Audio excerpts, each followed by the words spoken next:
Assalomu alaykum qadrdonlarim. Bugun sizlar bilan pishiriqni o'xshab chiqishiga duxovkani o'rni qandayligi haqida gaplashamiz.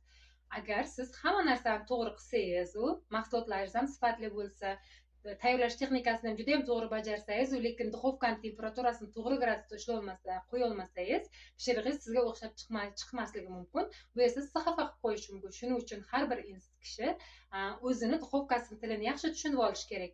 Masalan, men duxovkam 130 gradusda biskvit pishirsa, 150 gradusda pirog pishiradi, 180 gradusda pechenye pishiradi, 200 dan yuqori 250 gradusda o'sha non, qatpatir, somsalarni pishiradi. O'shanda sizning har biringiz o'zingiz duxovkangizni tilini yaxshi tushunib olishingiz kerak. Tokni past yoki balandligiga qarab, duxovkani katta kichikligi yoki turiga qarab ham har xil gradusda pishiriqlarni pishirish mumkin. Masalan, men sizga 180 gradusda bu pechenni pishiring desam, siz duxovkangizda u 180 gradusda pishirib bermasligi mumkin.